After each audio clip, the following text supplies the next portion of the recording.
for Israel has been unparalleled in human history. Not just financially, but politically and emotionally. The USA and Britain, 100 years ago, shared the same steeping in biblical law and enthusiasm for the historic land of Israel.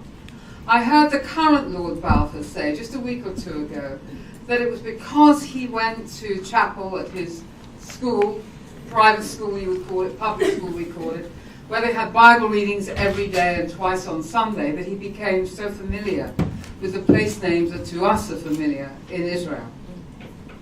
In step with the British adoption of the Balfour Declaration, some charismatic American Jews, most notably Justice Brandeis, on whom I wrote a thesis at Brandeis University where I did my master's, and Rabbi Wise had a profound effect on President Wilson, as you know, and President Truman recognized the State of Israel immediately in 1948.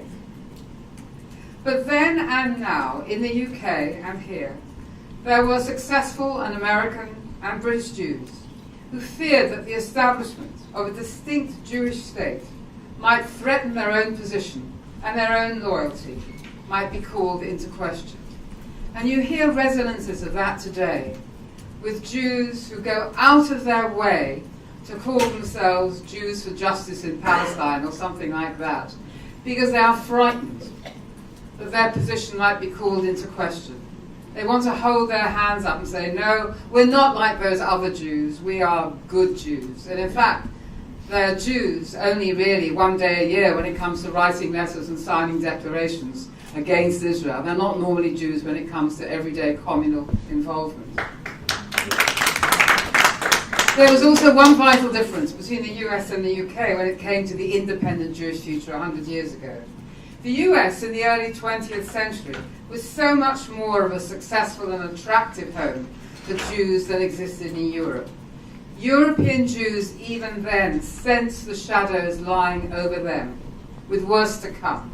And their embrace of Zionism was with a note of desperation, quite missing from the American welcome of the Declaration.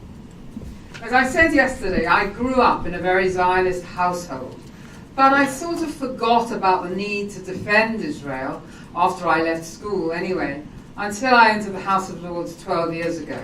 I went there with no particular mission to defend Jews, but when I got there, I realized that there was, to put it politely, an over-concern with Israel. Once a year I go to the House of Lords Research Department to ask how many questions and debates there have been in the previous 12 months about Israel, Gaza, Palestine, West Bank, and so on.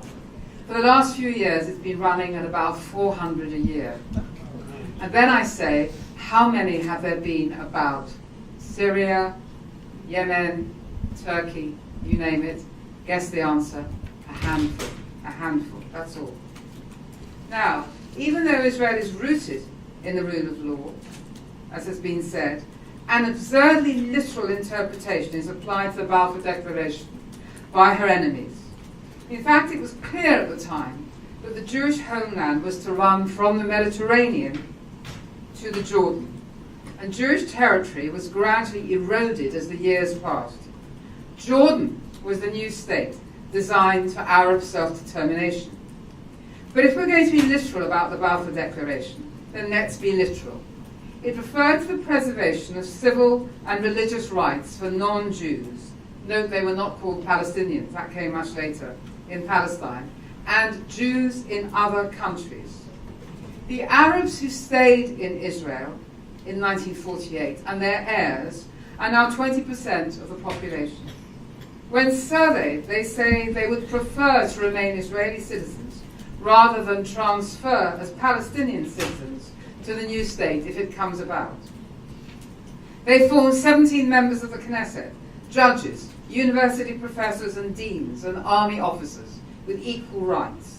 But 800,000 Jews were driven out of Middle Eastern states in the late 1940s in the aftermath of the creation of Israel, in contravention of that final part of the Balfour Declaration, not to mention the millions killed across Europe. Most of the Middle Eastern Jewish refugees were resettled in Israel. where their descendants flourish today, unlike the deliberate abandonment of the Palestinian so-called refugees, rejected by the countries in which they are resident, denied civil rights there, and kept as supplicants and pawns by the United Nations Relief and Works Organization. The world has been entirely complacent about the use of Palestinians in their millions in other countries as pawns, awaiting a settlement which their leaders refused to reach. Before the establishment of Israel, there were hundreds of thousands of Jews in Morocco, Egypt, Algeria, Iraq, and Libya. Where are they now? They are all gone, bar a handful, cleansed and expelled in defiance of the Balfour Declaration. There is not a single Jew in Jordan, and there will not be allowed to be a single Jew in the future Palestine, according to its leaders. And apparently, I have read that when there is a Palestine, they will not automatically welcome back as citizens their refugees in other countries. They will continue to designate them as refugees. And the deeper meaning of that must be that only when they take Israel, as they wish to do, will there be an end to the refugee situation, the situation which is, of course, completely abhorrent to us. We know we regret the late establishment of Israel, if only it had come earlier. Churchill himself regretted the 1939 White Paper, which closed the doors to so many. My mother was a very sparky young thing in the 1930s. She sailed to Israel from Britain with her British passport on a ship going to the first Maccabean Games. And she told me, but I better not give you the details, that she played her part as a holder of British passport in smuggling Jews into Israel in the 1930s who would not otherwise have been allowed in there. But there's much to celebrate.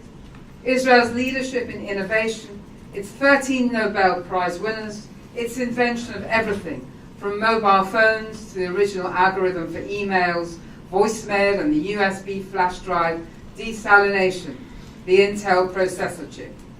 It spends an enormous amount on research and development. It has the second highest density in the world of startups. It is a world leader in much advanced science. The contribution made by Israel to the welfare of mankind in 70 years is out of all proportion to its size and out of all proportion to the contribution made by other states to Israel and world Jewry. If Britain and the US want to promote a peaceful solution, then the soft power of science and innovation will do more for peace than bludgeoning the Israelis.